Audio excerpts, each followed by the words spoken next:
Bonjour à tous et merci d'être connectés. En tout cas, bienvenue sur ce webinaire des clés du ferroviaire. La formule est simple, il y a un invité, un sujet, une thématique. Aujourd'hui, c'est les expérimentations ferroviaires organisées par le réseau des groupements ferroviaires Railway Business Cluster. Je suis Valérie Castellani pour Ferrocampus. Je vous rappelle qu'il est possible de poser des questions tout au long du webinaire et nous pourrons échanger en fin de séance. Notre invité, Cyril Florent. Cyril, est-ce que tu peux te présenter succinctement? Bonjour à tous, bonjour Valérie, merci d'être connecté. Donc meilleurs vœux à l'ensemble des participants à ce webinaire. Donc moi je suis Cyril Florent, donc je suis chargé de mission au sein de Ferrocampus, notamment sur les infrastructures et la signalisation. Et dans mon rôle au sein de Ferrocampus, j'ai en charge notamment les moyens d'expérimentation, donc le pourquoi du comment je suis là aujourd'hui avec vous. D'accord.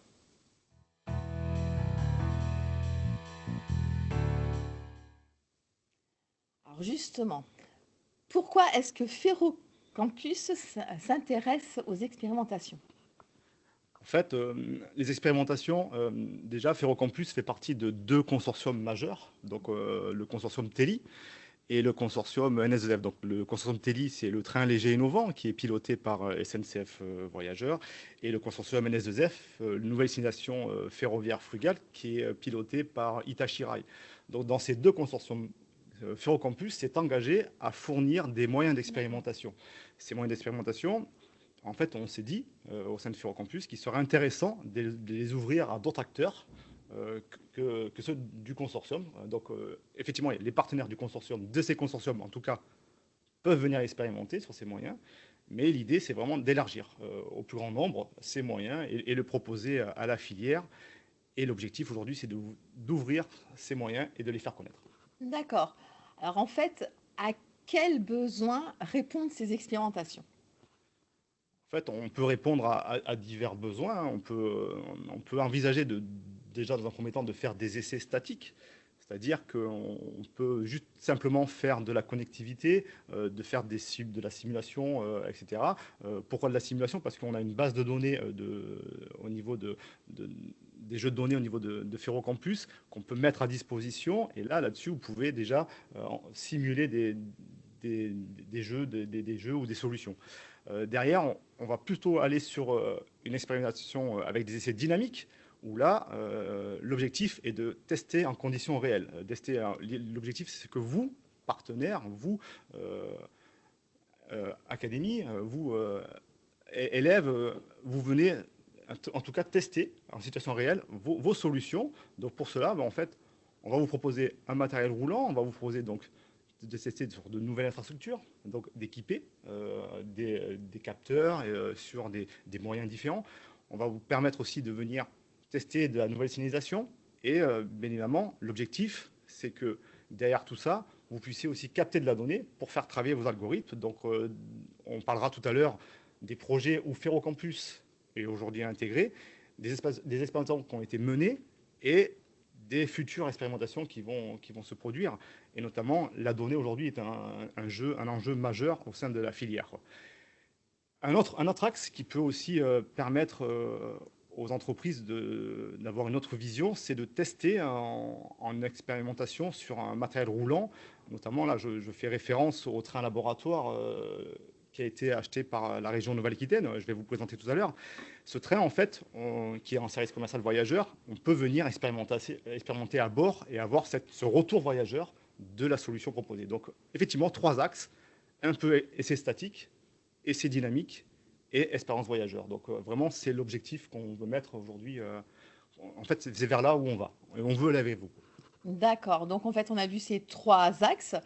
Alors justement, quels sont les moyens d'expérimentation disponibles? Alors, en termes de moyens disponibles, donc là, vous pouvez voir une cartographie des moyens dont Ferrocampus dispose et peut mettre à disposition. on va retrouver donc l'étoile de Limoges. Alors pourquoi l'étoile de Limoges? Parce que c'est sur cette étoile que circule le train laboratoire qui a été le X73500 qui a été inauguré donc en octobre 2022 sur la gare en gare de Limoges. Donc ce train, je le rappelle, il a été acheté par la région Nouvelle-Aquitaine. Donc un premier site qui se passe autour de l'étoile de Limoges. On a le site plus au sud, le grand port maritime de Bordeaux, où Ferrocampus a signé une convention avec le port pour justement permettre, le port nous met à disposition ses infrastructures. On va respecter bien évidemment leur exploitation, mais on peut venir expérimenter sur ce site, donc plusieurs sites au niveau de plusieurs endroits au niveau du port de Bordeaux. Un peu plus au centre, on va retrouver donc la ligne touristique entre Saujon et la Tremblade. Donc cette ligne touristique Saujon-la Tremblade, c'est une infrastructure ferroviaire qui appartient au département de la Charente-Maritime. Donc le département de la Charente-Maritime, donc également partenaire de Ferrocampus, où on a signé, on a eu la chance de signer une convention avec eux. Et donc le département nous autorise à venir expérimenter, venir circuler sur leur infrastructure, ce qui n'est pas négligeable. Donc on peut faire de la formation, on va voir un petit peu ce qu'on peut faire sur ces moyens-là. Et ensuite, un peu plus au nord, également, un troisième site qu'on va dire un peu plus fermé, qui est le grand port maritime de La Rochelle, où là également, Ferrocampus a signé une convention. Donc voilà un petit peu la cartographie, sans oublier donc à Saintes, où on est en train de déployer la plateforme Ferronext, l'idée de cette plateforme Ferronext, c'est une plateforme digitale, on va en reparler aussi, c'est de donner donc on va dire donner accès à des jeux de données pour faire de la collaboration, pour collaborer ensemble. Donc un peu plus en détail sur les sites fermés, donc les deux ports, pourquoi sites fermés, on va le voir après. Donc sites fermés, les deux ports, parce qu'on est plus sur une réglementation de réseau ferré portuaire, on n'est pas sur le réseau ferré national, donc on a un peu plus de... On a un peu plus c'est un peu plus facile, on va dire, pour venir expérimenter sur ces lieux, quoi. On sait très bien que la difficulté aujourd'hui pour l'ensemble des entreprises, c'est de venir sur le réseau ferré national, ouais. qui est régi par SNCF Réseau, donc, parce qu'il y a beaucoup de circulation. Donc avoir les créneaux, c'est très très compliqué, ça coûte très cher. Donc l'idée, c'est d'avoir des réseaux ferrés hors réseau ferré national. Donc notamment les ports le permettent. On est un peu plus large sur ces types de sites. Donc là, vous pouvez venir capter de la donnée, vous pouvez venir tester en situation réelle, vous pouvez venir expérimenter. Voilà, donc tout ça, c'est fait en collaboration, bien évidemment, avec les deux ports maritimes. Donc, grand merci à eux, quoi. Donc la ligne Saujon-la Tremblade, donc là c'est une ligne touristique, donc c'est pareil, c'est une réglementation un peu différente du réseau ferré national. Qui est soumis au décret STPG. Donc ce décret-là, en fait, nous permet, donc on a quand même une réglementation qui est assez haute, il y a un degré qui est assez élevé. Et donc cette ligne aujourd'hui est exploitée donc par l'association Train des Mouettes.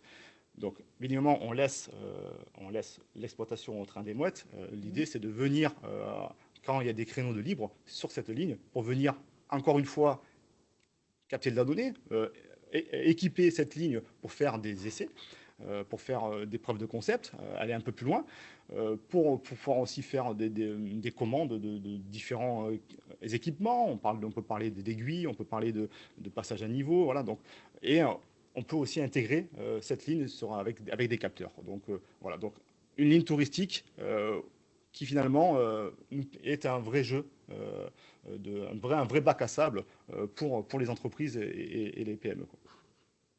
Et enfin, pour le train laboratoire, comme je disais, donc ce train laboratoire, donc, il a été donc, acquis dans le programme TELI par la région Nouvelle-Aquitaine. Ce train laboratoire circule sur l'étoile de Limoges. Il a été modifié par les industriels, notamment Hitachi Rail a équipé a équipé plusieurs capteurs, plus d'une trentaine de capteurs à bord de ce train. Ces capteurs, en fait, vont lui permettre d'élaborer, de consolider en fait ces algorithmes pour proposer des solutions nouvelles pour demain, pour le ferroviaire. Donc ici, évidemment, la captation de données sera un élément qu'on pourra venir aller chercher sur ce train, tester en situation réelle. L'expérience voyageur aussi est intéressante. Comme je disais, une entreprise peut tester un produit, l'installer à bord du train et avoir ce retour voyageur qui est pas négligeable pour se dire, ok, là je fais fausse route, il faut que je change de concept.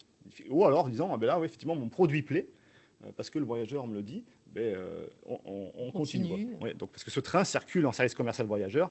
Il est exploité donc, sur l'étoile de Limoges par SNCF TER voyageur de Nouvelle-Aquitaine. Donc, et bien sûr, il est maintenu en ligne par SNCF au niveau de l'étoile de Limoges. Voilà. Et la plateforme Ferronext, qui est un dernier moyen, qui, elle, nous permet, qui va être un outil, on va dire, outil support à l'expérimentation. Là, l'idée, c'est d'avoir un espace collaboratif sur les données, un partage de données, offrir des jeux de données aux partenaires, offrir des jeux de données donc, aux chercheurs. Et ces jeux de données, en fait, vont permettre de travailler sur les algorithmes et pouvoir proposer d'autres solutions plus tard. Donc vraiment, cette plateforme elle va servir à ça, à avoir vraiment cette vision, on va dire, collaborative et comment on fait progresser la filière grâce aujourd'hui au digital. C'est super intéressant. En tout cas, il y a beaucoup de choses. En tout cas, je vous remercie parce que je vois qu'il y a quelques questions déjà qui sont dans le chat. Donc, continuez. Merci beaucoup. On a vu les moyens, on a vu les besoins. Maintenant, en fait, en quoi la diversité des moyens d'expérimentation intéresse les industriels, en fait? Effectivement, on vient de voir à l'instant donc, les divers moyens dont Ferrocampus peut mettre à disposition. Et en fonction de la maturité et la complexité des sujets que le partenaire a à traiter, en fait, on va pouvoir passer, on va dire, de la théorie à l'homologation. On va aider, c'est pas nous qui allons faire passer, on va aider les partenaires à passer de la théorie à l'homologation. Et donc, ces sites, les sites qu'on peut retrouver, donc les sites fermés, les sites ouverts, donc on va dire, au départ, on va partir plutôt sur un site fermé, où là, on a un niveau TRL, un niveau de maturité de projet, où là, on sort de laboratoire limite, et on dit, bon là, j'ai un concept déjà à développer, à pré-développer. Alors là, l'idée, c'est d'aller plutôt sur un site fermé, au lieu d'aller sur un site un peu plus ouvert, où il y a un peu plus de risques. Ouais. Donc les ports, les deux ports, en tout cas, permettent aujourd'hui d'aller, dans un premier temps, tester ces solutions-là, quoi. L'idée derrière, c'est d'augmenter en granularité, d'aller vers sur un peu plus haut au niveau du TRL et de se dire, ok, j'ai fait mes premiers essais sur un site fermé, ou alors directement, je sais, mes essais en laboratoire, je sais ce que je peux faire, je réponds aux exigences, je réponds à la sécurité. Je peux venir directement sur ce site, un site ouvert, entre Saujon et la Tremblade, par exemple, où là, on a une autre réglementation, on est différent de la réglementation ferroviaire nationale, et du coup, on répond quand même à des normes, on répond quand même à des normes de sécurité, à des dossiers de sécurité, etc. Donc, on va quand même aller chercher là beaucoup plus l'homologation, le développement pour se dire, ok, demain, mon produit, je l'ai testé sur cette ligne-là, demain, je suis prêt à l'industrialiser. Donc là, on est déjà, on peut se dire que monter en granularité permet ça, quoi. Et derrière, l'idée aussi, c'est de dire, on peut aussi tester des moyens en exploitation grâce au train laboratoire. Et bien évidemment, encore une fois, la plateforme numérique qui va aider à cette collaboration au niveau de la recherche et du développement pour les industries. Très bien. Donc, en fait, on voit surtout que c'est selon la maturité du projet. Exactement. En fonction de la maturité du projet, Ferrocampus avec les partenaires, donc nos partenaires des ports, nos partenaires donc, du département et de SNCF pour le train, en fait, avec nos partenaires, on va flécher donc l'entreprise ou la personne qui souhaite venir expérimenter sur tel ou tel site pour justement répondre au maximum aux besoins. Au calé. D'accord. Alors justement, par rapport aux entreprises et aux autres personnes qui pourraient demander, c'est à qui peut utiliser ces moyens d'expérimentation? Alors, Ferrocampus, comme je l'ai dit en préambule, donc souhaite donc ouvrir un maximum donc ces moyens d'expérimentation. Donc l'idée c'est de permettre aux PME donc de venir exploiter, parce que ça coûte très cher de venir expérimenter par exemple sur le réseau ferré national. Donc les PME bien évidemment sont les premières cibles pour Ferrocampus, mais évidemment même les entreprises un peu plus grandes peuvent venir, même les grands groupes peuvent venir aussi expérimenter. On a aussi des consortiums qui aujourd'hui demain vont venir aussi expérimenter sur ces moyens. Donc les PME, les entreprises, les consortiums, les académies, bien évidemment. On travaille énormément avec la recherche dans le réseau R3MOB au niveau de Bordeaux INP et des académies régionales. Donc les académies sont les bienvenues. On associe les académies avec les industriels dans nos projets. On travaille aussi avec les écoles. Donc certaines écoles, privées ou publiques, souhaitent aussi venir expérimenter, et on ouvre aussi au niveau des organismes de formation, parce que ces sites, notamment un des sites donc, sur Saujon-la-Tremblade, peut être aussi un terrain de jeu, pas de jeu, mais de formation, parce qu'on peut venir équiper ce site-là de moyens pour pouvoir venir former donc, en continu ou en initial sur certaines technologies. D'accord. Alors, en fait, est-ce que tu peux nous expliquer tes projets phares actuels? Alors les projets phares, donc le premier projet phare au niveau des moyens d'expérimentation, donc ça a été en collaboration avec le grand port maritime de Bordeaux, ça a été de de permettre à Ferromobile de venir faire ses premiers essais. Donc ici, vous voyez à l'écran donc la vidéo donc qui a été filmée donc sur les infrastructures du port de Bordeaux. Là, ces premiers essais ont permis de solutionner déjà des résultats qui vont dire ok, je choisis telle ou telle solution pour le guidage de mon véhicule. Voilà, donc là on était vraiment à un TRL un peu plus bas, comme j'ai dit tout à l'heure. Donc voilà, donc ça c'était une belle expérimentation qui a duré quelques mois sur le port de Bordeaux. Et bien évidemment, Bordeaux a été acteur vraiment de cette solution, quoi. Et on peut voir ici une image qui est aujourd'hui à bord. On est à bord du train laboratoire. Le train laboratoire qui, je vous rappelle, circule sur l'étoile de Limoges. Ce train laboratoire a été équipé de capteurs. Donc ici, on a la vision conducteur à gauche. Et à droite, on peut voir donc les lidars qui ont été installés par Hitachi Rail. Le lidar, en fait, on va avoir une représentation en 3D numérique de ce qu'on visualise. Donc ces lidars, ces caméras, ces différents capteurs qui ont été installés à bord du train permettent aujourd'hui à Hitachi Rail de développer ces concepts de solutions, de nouvelles signalisations frugales et aussi ces concepts pour avoir aussi une visualisation de signalisation différente. Donc on a aussi des projets qui sont à venir. On a des projets. On a vu la Ferromobile avec donc le grand port de Bordeaux qui était dans ses premiers concepts. Il y avait encore des résultats à prouver pour dire ok, je suis prêt à aller un peu plus haut. Donc là, l'idée est de permettre à Ferromobile de venir sur le site de Saujon-la-Tremblade. Donc là, on est vraiment dans la logique, on monte d'un niveau. Et là, il va y avoir un gros travail qui va être fait avec la Ferromobile, avec le STRMTG, donc l'autorité ferroviaire qui régit donc, les lignes touristiques. D'accord. Et en accord avec le département, parce que le département, sur la ligne Saujon-la-Tremblade, a aussi son mot à dire, parce que c'est lui qui va autoriser, entre guillemets, la circulation de ce véhicule. Donc voilà, à venir, on espère rapidement, au mois de courant 2025, avoir les expérimentations de la Ferromobile sur la ligne Saujon-la-Tremblade. Un autre projet où Ferrocampus a été intégré cette année, c'est le projet Simon.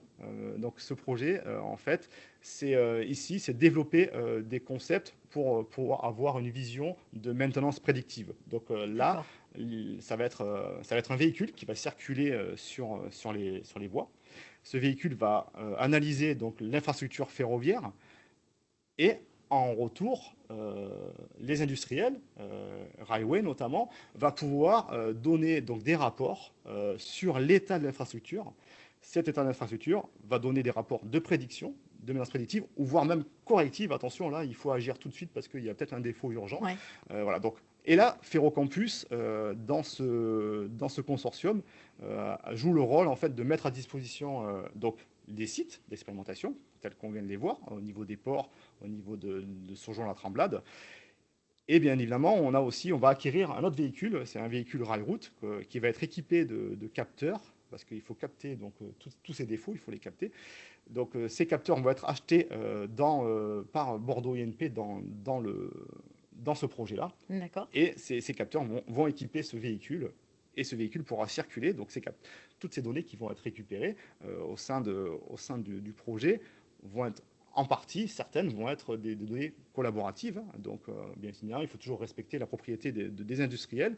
Chacun aura sa donnée, mais voilà, l'idée, c'est quand même de partager aussi de la donnée. Donc, Ferrocampus est vraiment acteur et, dans ce projet, en tout cas. Et au niveau du train laboratoire, on peut aussi retrouver donc, trois expérimentations à venir. Donc, Actia Rail, Actia en fait souhaite développer des solutions de sécurité à bord. Donc là, ça va être d'équiper de caméras le train pour pouvoir avoir un retour des voyageurs directement en se disant attention, là il y a peut-être un risque, il y a peut-être un voyageur qui a une mauvaise intention.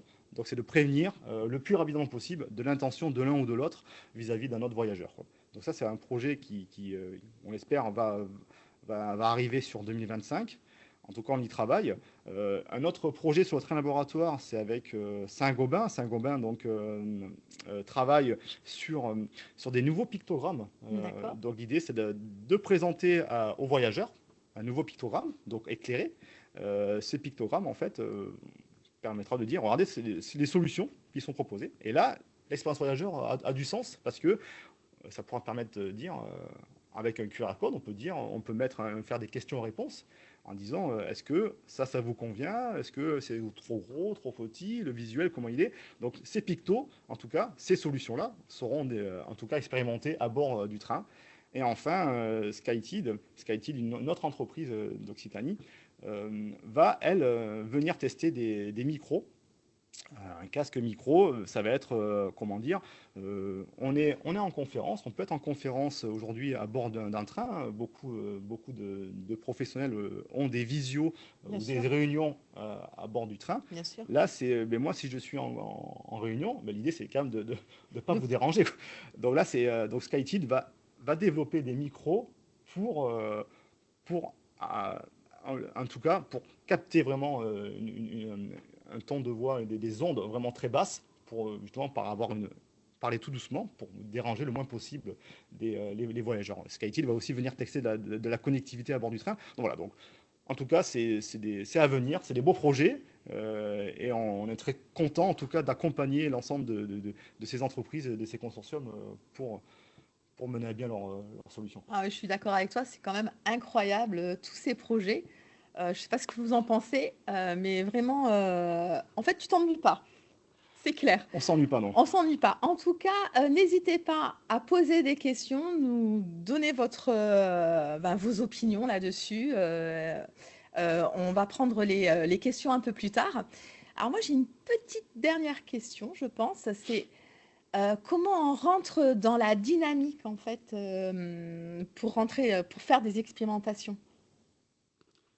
Ben, c'est assez simple. Donc, il suffit de contacter Ferrocampus. Donc, soit vous allez sur le site Ferrocampus, ou alors vous pouvez directement me contacter par mail ou par téléphone. L'idée, c'est déjà, dans un premier temps, c'est de connaître votre besoin. Est-ce que déjà on pourra répondre? Parce qu'en fonction du degré de votre projet ou de votre expérimentation, est-ce que c'est faisable ou pas? Ouais. Si oui, ben on discutera avec les propriétaires, les gestionnaires d'infrastructures pour caler bien évidemment un calendrier, pour voir quels documents on doit fournir pour pouvoir venir expérimenter. L'idée, voilà, c'est vraiment, dans un premier temps, contactez-moi directement, avec plaisir. En tout cas, je serai là pour vous accueillir, vous écouter et voir où on peut aller ensemble. Donc, en tout cas, n'hésitez pas. Bon, très très bien.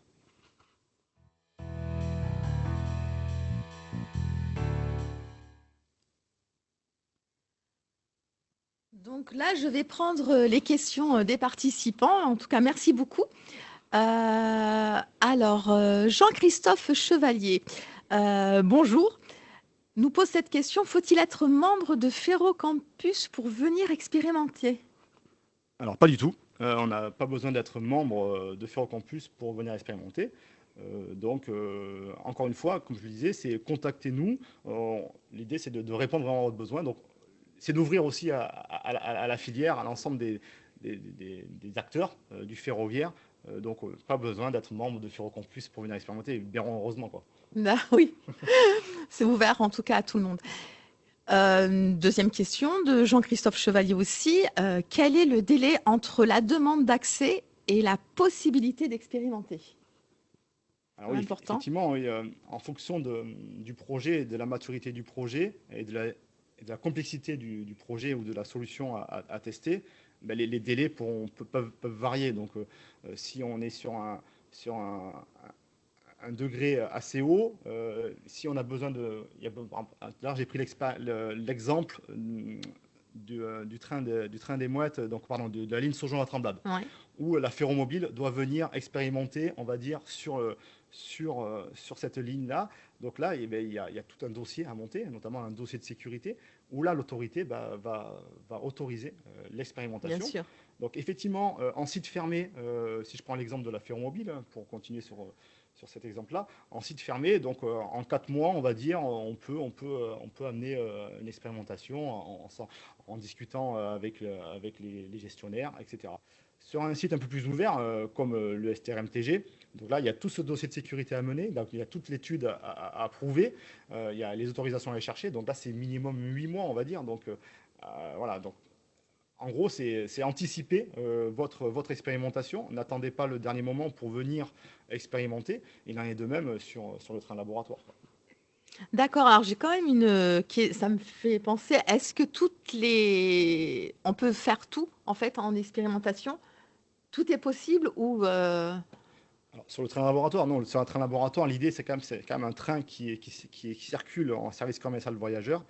Là, on va surtout pas faire de modifications majeures. En fait, on va D'accord. pas requalifier le train. On n'est pas là pour requalifier le train. L'idée, c'est d'être vraiment très frugal sur ce matériel roulant. On va surtout pas toucher le châssis, on va surtout pas toucher la chaîne de traction, etc. Donc là, on est très frugal. Modification mineure, ok. Modification majeure, niet. Mais en fait, l'autorisation ne viendra pas de Ferrocampus. Il y aura une étude de menée donc pour voir si la modification elle est soit classée mineure, soit elle est classée majeure. Et bien sûr, en fonction de ça, ben, Oui. il y aura des travaux à mener pour pouvoir venir expérimenter. Mais attention, non, pas, On peut. tout n'est pas Oh, bien possible. sûr, bien sûr. J'ai une autre question. Bonjour, pouvez-vous nous décrire en quelques mots les éléments disponibles dans votre base de données? Et c'est Monsieur Delot-Antoine. Sur la base de données, donc là on parle de la plateforme Ferronext qui est développée donc par Ferrocampus et donc par l'entreprise Préditic. Donc aujourd'hui, la plateforme Ferronext, elle est en test. Elle sera opérationnelle courant premier trimestre 2025. À ce stade, la plateforme accueille, héberge des données issues du projet TELI, notamment des données d'Hitachi Rail. Donc ces données-là ne sont pas encore toutes accessibles parce Mm. qu'il y a encore des phases de test à mener. Mais voilà, donc aujourd'hui, voilà, on a essentiellement une base de données du projet TELI sur cette plateforme-là, quoi. Voilà. D'accord. Et une dernière question, en fait, comment partagez-vous la donnée entre industriels? Comment ça se passe? La donnée entre industriels, donc c'est en fait cette donnée va être partagée en fait déjà Préditic avec Ferrocampus est en train à mener une architecture au sein de la plateforme Ferronext. D'accord. Cette plateforme Ferronext, donc il y aura des acteurs qui pourront avoir accès à tel jeu de données ou tel jeu de données. En fait, pas toutes les données vont être ouvertes à tout le monde. En fait, il y aura quand même ce sera quand même bien cadré, bien Bien ciblé, défini. donc bien défini. Donc Ouais. en fait, voilà, en fait, c'est rentrer en contact avec Ferrocampus. Donc, j'ai ma collègue Chloé Artaud qui travaille donc sur la plateforme Ferronext, où bien évidemment on a toute cette architecture et tout ce cadrage au niveau au niveau de la donnée. Et en fait, on ne peut pas ouvrir comme ça la donnée, mais il faut avoir des autorisations. Et c'est tout le travail qui est mené avec Preditic aujourd'hui pour permettre donc aux personnes de venir récupérer certaines données, mais pas toutes. Voilà. D'accord. En tout cas, merci pour toutes ces questions posées. Du coup, pour aller plus loin, moi, je vous propose tout simplement je vous invite à consulter en fait ferrocampus.fr avec tous les détails des projets et des expérimentations. Ensuite, petite chose à dire, le prochain sujet des clés du ferroviaire, c'est le GS1, traçabilité des pièces ferroviaires. Et n'hésitez pas aussi à nous proposer des thématiques, ce sera avec grand plaisir. Je serai ravie de vous retrouver lors de ces clés du ferroviaire. Alors justement, pour conclure, Cyril, est-ce que tu as une dernière clé? La dernière clé, ça va dire, on va dire, moi on est content de vous accueillir. Donc l'idée, c'est que rentrer dans la dynamique Complètement, avec Ferrocampus. Donc on est là pour répondre à votre besoin. On est là pour vous aider, si on peut le faire. bien sûr. Évidemment, on voit il y a quand même des contraintes. On fait pas ça comme ça en claquant des doigts. Donc on est là. On veut vous aider.